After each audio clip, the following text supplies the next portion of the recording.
주님의 평화를 빕니다. 오늘 말씀의 제목은 폭행을 당하는 사람들입니다. 폭행을 당하는 사람들. 본문 말씀은 마태복음에 있는 말씀, 마태복음 11장 2절에서 15절까지의 말씀입니다. 폭행을 당하는 사람들. 설교 말씀치고는 좀 생뚱맞고 잘 안 맞는 그런 표현 같은데, 폭행이란 폭행이라는 단어는 우리가 생각할 때 이렇게 막 뭐 매를 맞고 뭐 언어로도 막 이렇게 억울한 일을 당하고 맞고 하는 그런 것들을 주로 생각합니다. 맞습니다. 폭행. 독일 말로 하면 게발트.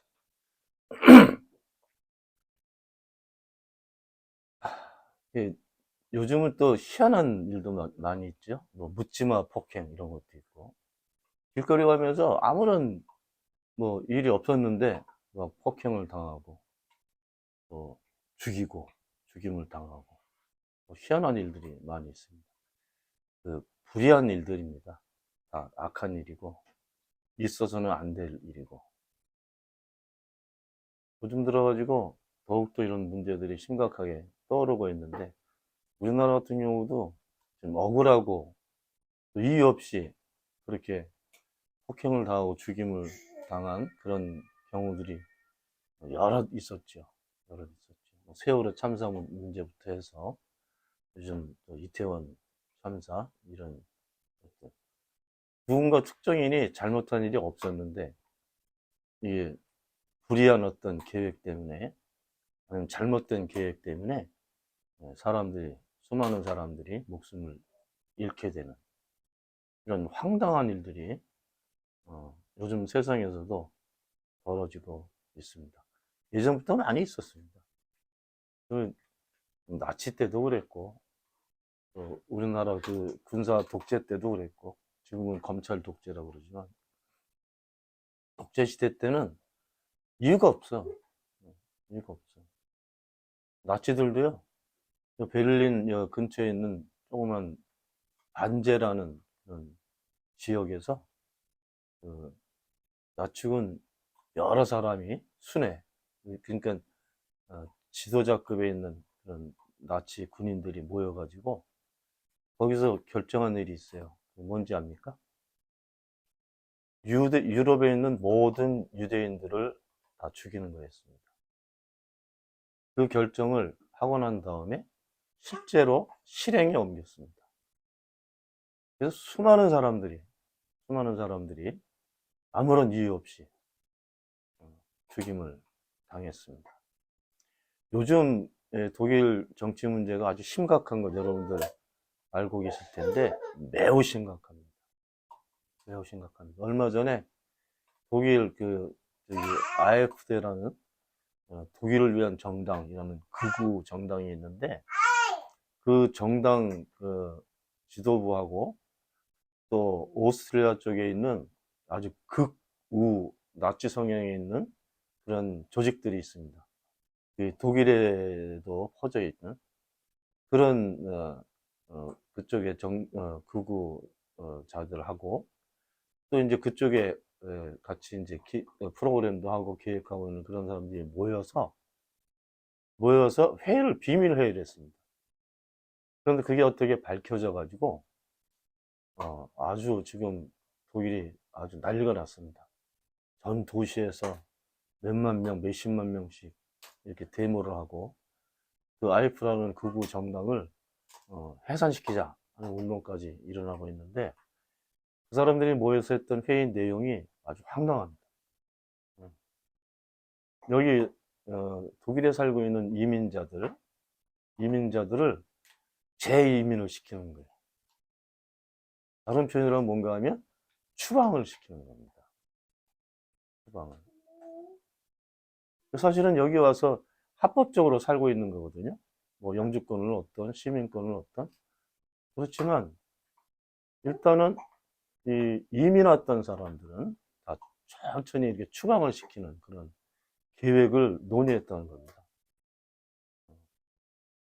일단은 여기서 살고 있는 그 영주권자들 먼저 추방시키고, 그리고 시민권을 얻은 사람들도 자기네 성향에 맞지 않다거나 이쪽 문화에 잘 적응하지 못한다고 판단됐을 때에는 선별해서 추방시키는.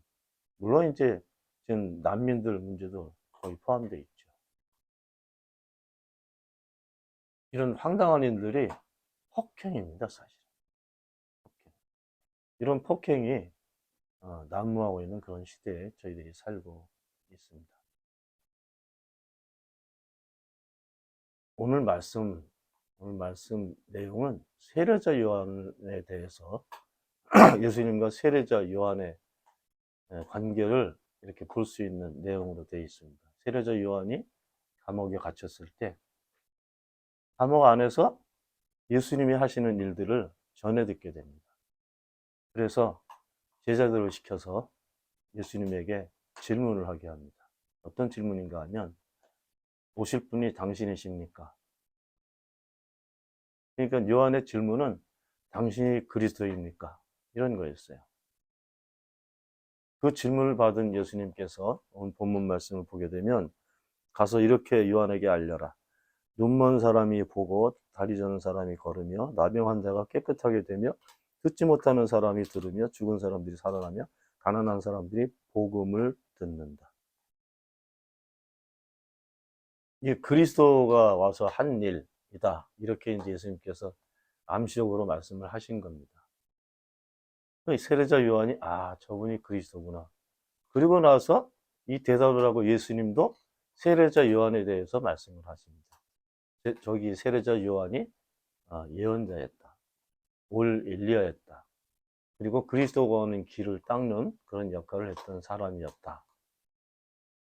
서로 이제 그 관계를 어떤 사람인지 어떤 존재인지를 서로 알고 있는데요. 근데 여기서 오늘 본문에 우리가 중요하게 봐야 될 부분은 예수님께서 세례자 요한에게 알려라 하고 하셨던 말씀 보면 눈먼 사람이 보고, 눈먼 사람이라는 게 병자라는 얘기잖아요. 병자. 이 병자라는 표현을 우리가 건강한 사람에 이렇게 대비해서 이렇게 사용하는 표현인데, 사실은 병들었다, 사람이 병들었다 하는 표현은 폭행 상태에 있는 거예요. 악에 의해서 폭행을 당하고 있는 거죠. 그리고 또 보면 다리 저는 사람이 걸으며 나병 환자가 깨끗하게 되며 듣지 못한 사람이 들으며 죽은 사람이 살아나며. 이 표현들은 우리가 병이 낫고 뭐 진짜 기적이 일어나고 이런 걸 듣고 있지만, 사실은 이 일이 일어나기 전에는 폭행 상태에 있는 거예요. 악에 의해서 폭행을 당하고 있는 상태인 거예요. 억울하게. 내가 스스로 듣기 싫어 그래가지고 못 듣게 된 거 아니지 않습니까? 나 걷기 싫어 그래가지고 못 걷게 된 게 아니란 말이죠. 그러니까 이 병들어 있는 사람들, 이 사람들 각자가 결정해서 이렇게 살게 된 게 아닌 거거든요. 마귀가 한 짓이에요. 악의 세력이 그 사람을 그렇게 만든 겁니다. 그러니까 폭행 상태에 있는 거예요.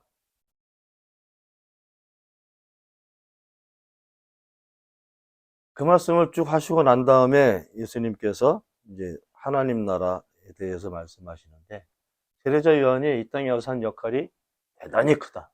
그는 대단한 예언자였다. 그렇지만 하늘나라에서는 아무리 작은 사람이라도 세례자 요한보다 크다. 이렇게 말씀하셨어요. 이 말씀 그 당시 사람들이 알아듣지 못했을 거라고 생각합니다. 오늘 설교 제목이 폭행이기 때문에 폭행 당하는 사람들, 세례자 요한이 예수님에게 오실 분이 당신이십니까? 그 질문하고 있을 그 상태에 감옥에 있었어요. 감옥에 간 이유는 그 당시 있었던 헤롯 안티파스 자기 동생 부인을 뺏었습니다. 왕이. 있어서는 안 된 일이 일어났기 때문에 세례자 요한이 그거 안 된다. 비판한 거죠. 요즘식으로 하면 불법을 행하고 있는 이 정부에 대해서 그건 아니야. 이렇게 비판한 거예요. 그래가지고 감옥에 간 거예요. 결국은 거기에서 죽임을 당하죠. 폭행 상태에서 폭행 상태로 이어지는 거예요. 대단히 억울한 일들이 많이 있죠. 요즘도 이 불의 때문에 우리 그 한국에 있는 우리 국민들은 대단한 폭행 상태에 있죠. 그래서 이제 뭐 여러 가지 표현할 수 있잖아요. 그러니까 권력을 가지고 잘못 행사했을 때 그 잘못된 것 때문에 국민들이 엄청난 피해와 또 고통과 뭐 이런 절망과 분노심을 느끼고 살게 되잖아요. 그런 현상들이 실질적으로는 우리가 살지 말아야 될 현상들인데 그런 현상들이 있는 것 자체, 그 자체가 폭행당하고 있는 거예요.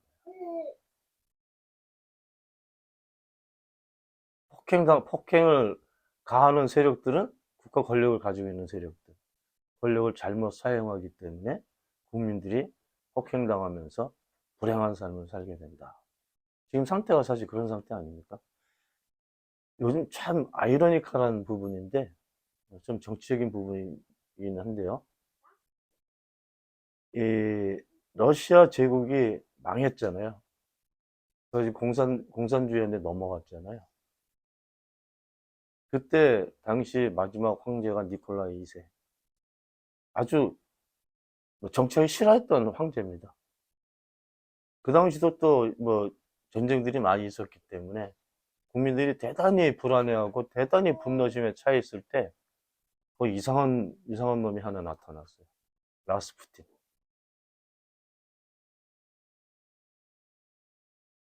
어디서 신학을 공부하지도 않았고 뭐 떠돌아다니는 수도사 같이 역할했던 사람인데 괴승입니다. 괴승. 잘못된 승. 라스푸틴.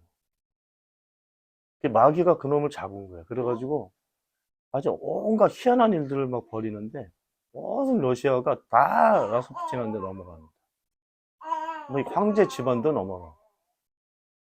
결국은 라스푸틴이라는 그 수도사가 수도사도 아니지만 수도사가 모든 국정을 운영하는 바람에 러시아가 망한 거예요.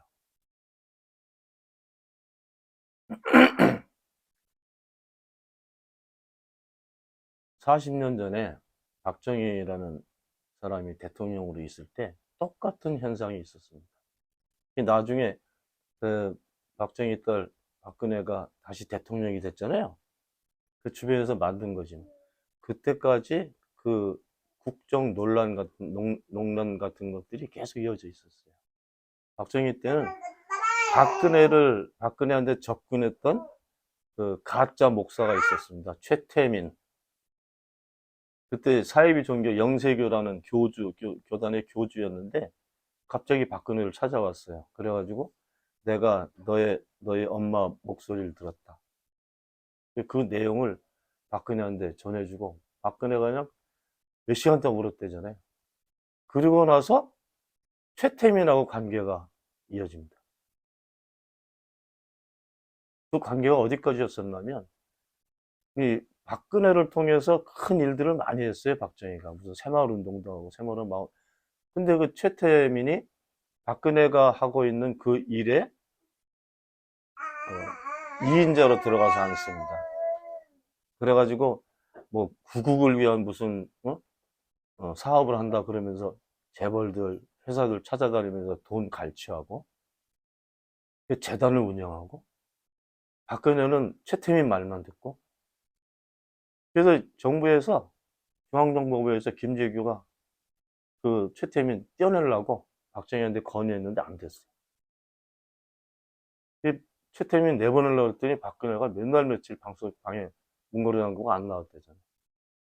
그걸 할 수 없이 못 되냈는데, 그때부터 본격적으로 이제 그 국정에 관여하고, 그리고 모든 재단을 운영하고, 그 정수재단이라고 박정희하고 그 유경수 여사 이름을 따가지고 붙였던 영남대학교를 기초로 한 정수장학재단이라는 것이 있는데, 그것도 들어와서 이용을 하고.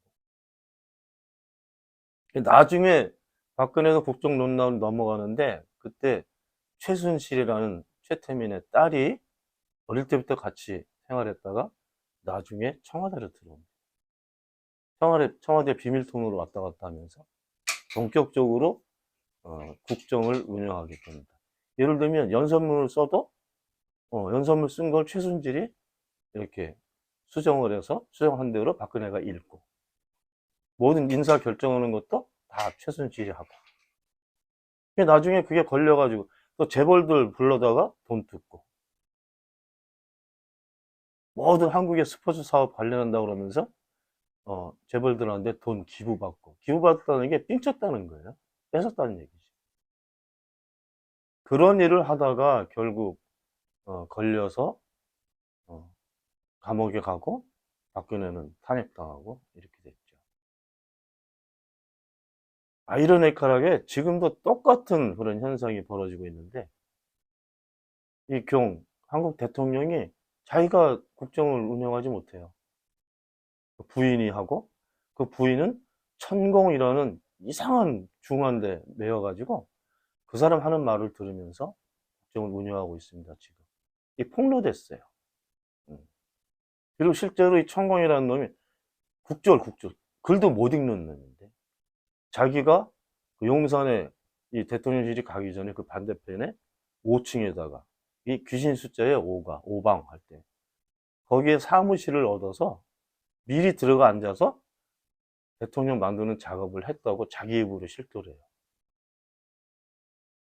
자기가 거기서 이렇게 기도하면서 사람 정하겠다고 그러고 정했다는 거예요. 자기 강연에 오는 윤석열을 저 잡아야 되겠다. 맞다. 그래가지고 이놈으로 하겠습니다. 그랬다는 거예요. 그래서 대통령을 만들었다는 거예요. 지금 만드는 과정이라는 거죠. 천공이 강연한 대로 윤석열이 움직이고 있죠, 지금. 미르 재단, 재원 끄는 것도 천공이 그런 거예요. 한국인 과학자가 필요 없다고. 외국 사람도 연구한 거 보기만 하면 돼. 이렇게 강연을 했어요. 그러고 난 다음에 그 지원금을 없애버렸죠. 노동자들이 있으면 안 된다고. 노조 있으면 안 돼. 그랬더니 지금 노총들 탄압하고 있잖아요. 다 그런 식인 거예요. 국가가 권력을 가지고 폭행을 하고 있는 겁니다. 그리고 모든 이런 참사 같은 것도 하나도 밝혀지는 게 없어. 밝히질 않아. 천공이 하는 얘기는 사람이 많이 죽어야 복이 있다는 얘기. 그런 괴상한 놈이 지금 앉아가지고 한국판 라스푸틴이죠. 폭행을 당하는 사람들. 물론 이런 정치적으로만 이렇게 폭행당하는 것이 아니고, 우리 신앙적으로 보면 이 신앙생활 안에도 폭행이 있습니다. 오늘 본문 말씀 중에 본문 말씀 중에 12절, 마태복음 11장 12절을 보게 되면, 세례자 요한 때부터 지금까지 하늘나라는 힘을 떨치고 있다. 그리고 힘을 쓰는 사람들이 그것을 차지한다.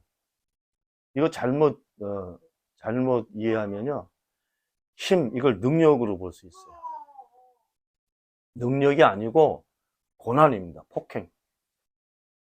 그때부터 세례자 요한 때부터 지금까지 하나님 나라는 하지 말아야 될 폭행을 당하고 있다. 그런데 이 폭행을 당하는 사람들이 그것을 차지한다. 이렇게 돼 있어요. 이해가 잘 안 되죠. 하나님 나라가 폭행을 당하고 있는데 폭행을 당하는 사람들이 그것을 차지한다. 여기서 그것은 뭐예요? 하는 나라예요. 왜 이 말씀을 뜬금없이 하셨을까? 근데 여기서만 뜬금없이 하신 것이 아니고 다른 데서도 말씀하셨어요. 보면 마태복음 5장 10절 보시게 되면은 이렇게 기록되어 있습니다. 이거 유명한 산상수훈 속에 나오는 말씀인데, 의를 위하여 박해를 받는 사람들은 복이 있다. 하나님 나라가 그들의 것이다. 오늘 지금 여기 본문에는 11절 말씀도 같은 말씀이에요. 박해 얘기를 하시는 거예요. 박해가 폭행이거든요. 폭행을 당하는 사람들은 복이 있다. 왜? 하늘나라를 차지하게 될 거니까. 하늘나라가 그들의 것이다.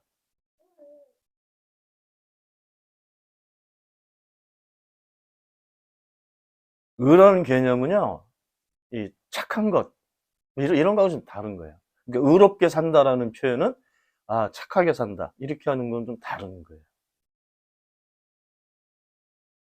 의는, 의로운 것은 우리 신앙의 본질입니다. 하나님은 선하시고 의로운 분. 그게 다른 수식을 붙이지 않아요. 그러니까 그리스도인들은 선하고 의롭게 살아야 된다고요. 그리고 의와 선을 위해서 살아야 되는 거예요. 의와 선을 이루며 살다가 박해를 받는 거예요. 그렇지만 복이 있다. 이렇게 말씀하신 거예요. 사실은 이 말씀은 그때 하나님을, 물론 유대인들은 하나님을 믿고 있었던 사람들이지만 이 말씀은 교회에다가 하시는 말씀이 아니에요. 그리스도인들, 여기다가 하신 말씀이 아니에요, 사실은. 이 땅에 살고 있는 모든 하나님의 백성들에게 하시는 말씀이죠. 그 당시에도 수많은 폭행을 당하는 사람들이 많이 있었던 거예요. 폭행을 저지르는 사람도 있었지만 폭행을 당하는 사람도 많이 있었던 거예요. 그러니까 사회가 암울해지고 억울하고 분노심에 차게 되고 낙심하게 되고 이렇게 되는 거죠. 하나님의 계획은 그렇게 사는 것이 아닌데 그렇게 살고 있는 거예요. 그러니까 예수님이 오셔서 폭행당하는 그 현장에서 끄집어내시고 폭행 상황 속에 있는 사람들을 다시 일으키시고 이 일을 하신 거죠. 어찌됐든 사람들이 하고 있는 일은 기본적으로 악한 일이라고 할 수가 없습니다. 악한 일은 마귀만 하는 거야.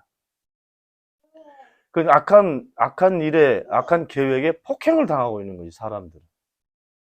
내가 악을 저지르겠다 생각해서 했다 그래도 그 생각을 조정한 놈은 마귀죠. 하나님께서, 야, 너, 길 가다가 사람 몇 명 죽여라. 이렇게 하지 않는다는 거지. 이 땅에 살고 있는 사람들은 교회를 다니든 다른 신앙을 가지고 있든 일단은 의로워야 될 사람들입니다.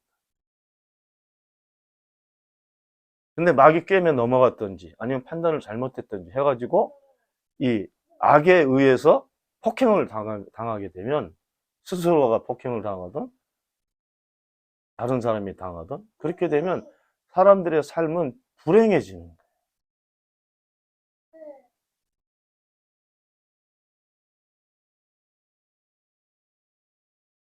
마태복음 표현으로 의를 위해서 박해를 받는 사람들 복이 있다. 하늘나라가 그들의 것이기 때문에 그것을 차지할 것이기 때문에. 그러니까 우리가 이렇게 생각해야 됩니다. 교리적인 것을 떠나서 내 자유로 할 수 있는 일이 아니기 때문에 이 폭행 당하는 것은, 이 폭행 당하는 사람들은 복이 있다 이렇게 읽어야 됩니다. 그러니까 지금 굉장히 억울한 일들을 이건 신앙적으로도 풀어내지 못하고 무슨 법적으로도 풀어내기 어렵고 사회의 어떤 인식으로도 잘 안 풀어지고 이런 상황에 살고 있잖아요. 예전에도 그렇게 살았었고 얼마나 억울해. 그 억울한 폭행 상태에 있는 것을 하나님께서 의인들이 폭행을 당하고 있다 이렇게 표현하신 거예요. 교리적으로만 보면 안 됩니다. 고통 속에 있는 사람, 병들어 있는 사람, 아파하는 사람들, 불의에 의해서 억압당하고 인권을 빼앗긴 모든 상황, 폭행 상황, 그 폭행 당하고 있어도 괜찮아. 아프지만. 왜냐하면 의 때문에, 의로운 네가 폭행을 당하는 거니까. 네가 잘못한 게 아니라. 그러니까 신앙생활을 한다는 거하고 산다는 거하고 같은 것인데, 내가 사는 거예요. 살고 있는데 잘못된 것이 나를 아프게 만들면 내가 폭행당하는 상태잖아요. 본래는 내가 살고 있는 사람이었다. 살기만 해도 사실은 의를 이루는 거예요. 산다는 것이 의예요. 근데 열심히 산다? 그럼 의를 위해서 사는 거예요. 그런데 그것 때문에 폭행을 당한다? 그 억울한 부분은 하나님께서 해결을 하시는 거죠. 그래도 넌 의인이야. 넌 복돼. 그래도 네가 내 나라가 너일 것이다. 예수님께서 오셔서 수많은 말씀을 하시고 수많은 일을 했어도 사람들이 잘 알아보질 못했고 알아듣지를 못했어요. 오늘 말씀도 마지막 절은 들을 귀가 있는 사람들은 들어라. 예수님 당시도 다 들어도 이해 못하고 아무리 보여줘도 납득을 못하고 놀라기만 하고 이렇게 살았던 사람들이 대부분이었다고요. 자기 자신, 처해 있는 이 아픈 현실만 기억하지 본래 내 자신이 어떤 존재였던지를 알지 못하고 살았던 거예요. 당하고 있는 현실만 보고 살았던 겁니다. 예수님께서 그래서 알려주신 거예요. 넌 지금 아프지만 본래는 아프지 말았어야 될 사람이었다.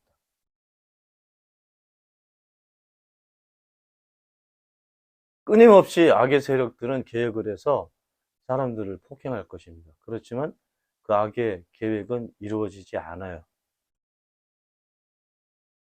설사 죽임을 당해도 죽임당한 그 사람일 것입니다. 하나님 나라는.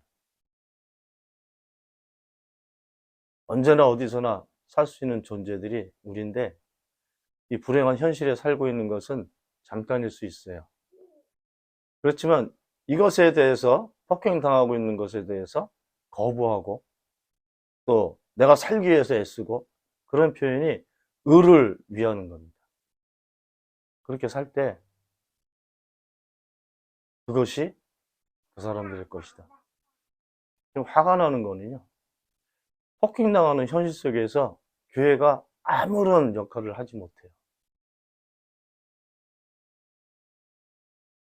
하나님께서 사람들을 들어 쓰실 겁니다.